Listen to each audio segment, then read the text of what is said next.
Assalamualaikum warahmatullahi wabarakatuh. Yang pertama Bapak Fazlul, kami dari kelompok 2. Sebelumnya perkenalkan terlebih dahulu. Silakan. Perkenalkan, nama saya Samudra Barmanca Priyadi Putra dengan NPM 25034001093 dari Prodi Teknik Lingkungan. Saya di sini sebagai agamawan. Perkenalkan, saya Ahmad Daniel Lambang dengan NPM 2503400 dari Prodi Teknik Lingkungan. Di sini saya menyampaikan pandangan dari sudut pandang mahasiswa. Perkenalkan, nama saya Alif Safa dengan NPM 25034010071 dari Prodi Teknik Lingkungan. Di sini peran saya sebagai host atau moderator. Perkenalkan, saya Marcella Tedeskia dengan NPM 25034400058. Saya di sini sebagai host atau moderator. Perkenalkan, nama saya Pujadina Bella Prawangsa, NPM 25034010046. Di sini saya sebagai aktivis sosial. Perkenalkan, nama saya Cipa Drubedro Reapel dengan NPM 25034010062. Saya di sini berperan sebagai sosiolog. Kalau saya Raya Rehan Gezola, NPM 250340075 dan saya berperan sebagai sejarawan. Nah, jadi di podcast kita kali ini tuh bakal bahas budaya Jawa, tapi spesifiknya tuh kita bakal bahas sedekah laut ya. Bener banget, kita akan membahas tentang sedekah laut dari perspektif agamawan dan budaya Jawa. Nah, jadi karena kan kita nggak tahu nih sejarahnya tuh gimana sih sedekah laut. Kita tanya langsung aja nih ke Mas Rey selaku sejarawan di sini. Jadi kita tanya tahunya. Silakan Mas Rey, jelasin dong sedekah laut itu gimana? Menurut perspektif dari Mas Rey nih. Iya. Jadi menurut beberapa sumber, secara sedekah laut itu berawal dari kepercayaan kuno yang dimana masyarakat daerah pesisir itu contohnya kayak Banyuwangi, Cilacap, Jepara, pesisir Jawa Timur itu mereka percaya bahwa laut itu adalah sumber kehidupan dan juga rezeki mereka. Nah, sebagai bentuk terima kasihnya mereka itu melakukan suatu cara atau ritual kuno yang kayak mensimbolkan bahwa ini adalah rasa kami bersyukur atas nikmat yang diberikan dari laut tersebut. Nah, ditemukan juga catatan tertua ini ada dari Cilacap pada tahun 1875 yang mengadakan larung sesaji sebagai bentuk ritual sedekah laut. Nah, tujuannya itu juga supaya yang pertama jelasnya penghormatan kepada dewa dan juga penguasa alam laut. Nah, itu juga korelasinya nanti nyambung ke penguasa Ratu Kidul. Jadi ada hubungannya ya, Mas Rey? Ya, Dengan dewa laut. dewa laut. Tapi itu juga cuma kayak cuma tradisi kuno aja yang nantinya malah diadaptasikan sama ajaran Islam. Oh, kalau yang udah diadaptasi itu gimana? Kalau yang diadaptasikan ini beda tujuan. Kalau tadi kan tujuannya ke Ratu Kidul atau apalah itu. Nah, ini sebagai ungkapan bersyukur ke Allah SWT atas rezeki yang diberikan. Masya Allah. Masya Allah. Jadi kayak disesuaikan sama agama masing-masing ya. Tapi tetap aja ada kontranya juga.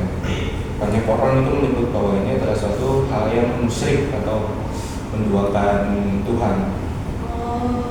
Nah, karena itu sekarang kita akan mengulik dari ada yang bilang musyrik tuh ya. ada kontranya nih. Nah, kalau misalnya dari perspektif agamawan tuh gimana? Kayak dari agama Islam sendiri tuh gimana? Apakah ada sedekah laut ini bagaimana? Iya, apakah ada nilai Kan awalnya bilang nih kalau sedekah laut itu karena ucapan rasa syukur aja, terus ingin laut ini memberi keberkahan dan lain-lain. ya, dan niatnya tuh baik. Niatnya baik sih, Niatnya baik. tapi ada satu sisi yang mungkin kontra dengan pemikiran ini. Iya. Sekarang Bapak Bisa dijelasin. jelaskan? Mungkin dari sudut pandang saya sebagai agamawan di sini, di mana saya cenderung ke agama Islam ya tentunya. Nah, kalau dari tradisi sedekah bumi ini yang dimana kita mengirim sesaji ataupun bentuk-bentuk tersebut ke laut berupa rasa syukur kita kepada Tuhan, kepada Allah Subhanahu wa Ta'ala, mungkin itu tidak apa-apa ya, karena itu merupakan tradisi yang maksudnya lebih ke mengaplikasikan bentuk rasa syukur kita kepada Tuhan Allah Subhanahu wa Ta'ala. Tapi mungkin banyak orang yang mengatakan banyak orang yang mengatakan bahwa tradisi ini tuh musyrik kalau di Islam ya tentunya. Tapi kembali lagi dengan niat tersebut, apakah niat tersebut ada keterkaitannya nggak hanya dari Tuhan tapi juga dengan hal-hal mistis, mungkin seperti yang disebutkan tadi ada Nyi Kidul yang tentunya itu suatu hal yang mistis yang tentunya nggak ada di agama Islam. Jadi tentunya mungkin gak sesuai dengan ajaran-ajaran yang diajarkan oleh Islam. Jadi walaupun tradisi tersebut dikaitkan dengan hal mistis, tentunya itu haram hukumnya atau muslim. Jadi kayak tergantung niatnya ya, sama dikaitinnya sama yang mana gitu. Iya. Yeah. Tapi kan setahuku tuh kalau sedekah laut tuh kan kayak kita hasil panen gitu atau enggak makanan terus itu kan dikasih ke laut gitu kan. Yeah. Nah itu kan sama aja kayak mubazir gak sih? Karena kan itu kan ya udah dibuang gitu aja. Padahal emang niatnya tuh cuma ngambil rasa syukur gitu. Nah kalau dari pandangan Islam tuh kayak gimana? Mungkin di sini saya jelasin ada dua ya. Kalau mungkin orang-orang berpendapat mungkin berupa hasil panen tadi yang kita sumbangkan ke si laut tentunya kan terbuang percuma akan dibagikan ke orang-orang tentunya. Nah, tetapi mungkin bagi orang-orang tersebut yang melakukan tradisi ini sebagai bentuk rasa syukur kepada Allah Subhanahu wa Ta'ala, di mana bentuk hasil panen tadi itu bisa bermanfaat ke hal-hal yang lain, mungkin bagi kehidupan di laut contohnya, atau enggak bagi makhluk-makhluk hidup yang enggak berpacu ke kita aja. Jadi kan banyak aspek-aspek lain tentunya yang bisa berkaitan dengan itu. Jadi kayak bisa ntar mungkin dimakan sama ikan atau ya, salah satu contohnya begitu sih. Oke. Mungkin ada juga yang berbicara itu nanti makan sama dewa-dewa di sana. Nah, itu jadi yang musyrik ya. Jadi tiba-tiba hilang kan kita nggak tahu ya. Iya lagi juga gitu. Iya, ntar tuh di makanannya Nyi Kidul. Oke, ini kan Sudah nih dari sejarawan sama. Mumpung di sini ada narasumber yang lain ya. Iya. Mungkin Ini ada penasaran mau tanya apa gitu. Mungkin bisa keluarkan pendapat kalian. Biasanya kan mahasiswa tuh rasa penasarannya tinggi dan kritis.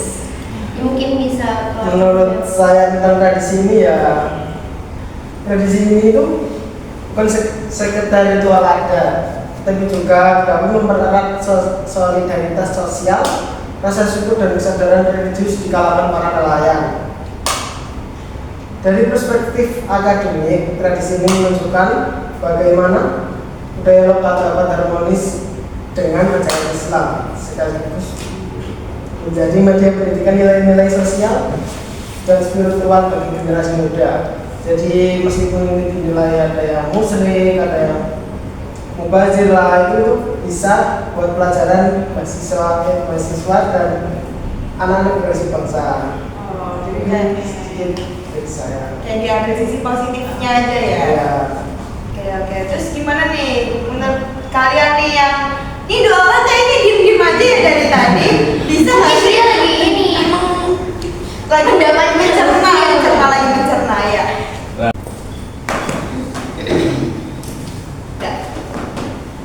Nah, mohon maaf Bapak karena tadi ada kendala sebentar. Jadi kita lanjutkan ke pendapat dua orang ini yaitu sosiolog dan aktivis sosial. Silakan. Baik, dari pendapat saya menurut perspektif sosiolog, tradisi ini tuh merupakan identitas kultural, di mana menurut Clifford Geertz, tradisi ini itu bagian dari identitas religius masyarakat Jawa, di mana Islam dan budaya lokal itu bersinergi satu sama lain. Nah, tradisi ini itu menjadi simbol bahwa masyarakat pesisir itu merupakan masyarakat yang tetap menjaga kearifan lokal. Dari sisi sosiologi budaya, sedekah laut memperlihatkan cara masyarakat mempertahankan identitas sambil beradaptasi dengan ajaran-ajaran baru. Nah, kalau dari aktivis sosial itu, tradisi ini tuh sebagai bentuk syukur dan solidaritas sosial masyarakat pesisir. Nah, seperti yang kita tahu kan, awalnya itu tradisi ini sebagai bentuk syukur ke laut, ke Nyai Roro Kidul gitu kan. Setelah Islam masuk, itu sebagai bentuk syukur kepada Allah atas rezeki yang kita dapat dari laut. Nah, ini juga adanya kan akulturasi antara kepercayaan lokal dengan nilai Islam. Nah, dari sisi sosial ini, sedangkan laut itu dapat mempererat kebersamaan. Jadi, sebagai bukti bahwa Islam dan budaya itu dapat bersatu dalam harmoni. Jadi kayak kurang lebih sama semua nggak sih? Iya, berarti itu sebelum Islam masuk, mereka itu tetap untuk menyembah kepada dewa, karena mereka belum mempercayai adanya agama. Setelah agama masuk, tetap melakukan, tapi Sesuai kepercayaan masing-masing nggak sih? untuk apa namanya? Ketuhanan. Ketuhanannya. Betul. Jadi kalau misalnya tadi aku kan dengerin berarti bentroknya itu kayak misalnya ada yang nggak percaya kalau misalnya itu tuh ini kan ke Allah gitu kan. Kalau misalnya dalam Islam ya, kayak ada yang mau percaya berarti itu kayak syirik gitu. Itu tuh kalau misalnya ada orang yang punya mindset kayak gitu tuh solusinya apa? Mungkin dari agamawan atau sejarawan bisa dibantu karena kan kita sebagai bangsa Indonesia kan harus bersatu kan. Kan Cuman ada pandangan yang di luar Jawa ini. Iya. Kayak emang harus ya kayak gitu. Ngapain itu kalau apa namanya rasa syukur kenapa pakai ke laut gitu kan? Itu kan ada Gitu ya. bentrok nih pikiran dari Iya, masyarakat. sambil dari orang lain. Gimana cara mungkin cara kalian? Mungkin dari agama di sini saya akan kasih solusi terkait orang-orang yang kurang mengerti terhadap tradisi ini. Mungkin dengan cara kita memberitahukan bagaimana tujuan dan juga makna terhadap tradisi itu sendiri, dan juga bagaimana kenapa mereka melakukan tradisi tersebut untuk menyajikan berupa hasil panen ke laut. Tentunya nggak hanya kita sendiri yang tahu tentang bahwa panen tersebut dibagikan ke manusia saja, bukan, tetapi juga bisa bermanfaat ke hal-hal yang lain, bagi makhluk hidup lain ataupun bagi lingkungan sekitar di sana. Dengan pengetahuan seperti itu, mungkin orang-orang yang kurang memahami dapat mengerti kenapa tradisi tersebut dilakukan. Mungkin dari sisi lain, gimana teman-teman? Kalau dari sisi sejarah sih, yang penting tahu tujuannya sih. Karena kan yang kuno itu dulu kan tujuannya kan untuk dewa atau penguasa lautan, lautan gitulah. Nah, sebagai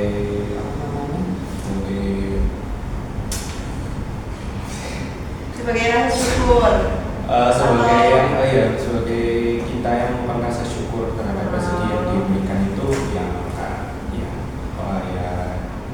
sesuai dengan kepercayaan masing-masing lah, sesuai dengan keyakinan masing-masing. Kalau misalkan itu nggak sesuai dengan pemikiran kita atau dengan filosofi atau ideologi kita sendiri, itu ya nggak usah diikuti, nggak usah FOMO lah. Apalagi kita tahu juga sejarahnya juga sesuai dengan catatan itu juga ya valid lah, bahwasanya ini tujuannya karena tujuannya juga melanggar tauhid juga, melanggar keesaan Allah. Ya pahami dulu lah. Oke, jadi kayak kalau emang nggak sesuai tuh nggak usah dilakuin gitu, tapi jangan ngejudge orang yang ngelakuin biasanya sama ajaran mereka ya udah nggak usah. Ya udah keep aja sendiri gitu kan. Jadi kayak jadi kita tahu kan dari sejarah sampai kayak ada masalahnya apa, terus ada beberapa pandangan di tentang sedekah laut. Kayaknya udah cukup gak sih kayak pembahasan kita hari ini? Memang ada pro dan kontranya. Iya, dan ada solusinya juga. Nah, jadi kita sudahi saja. Mohon maaf jika kita ada salah kata. Wassalamualaikum warahmatullahi wabarakatuh.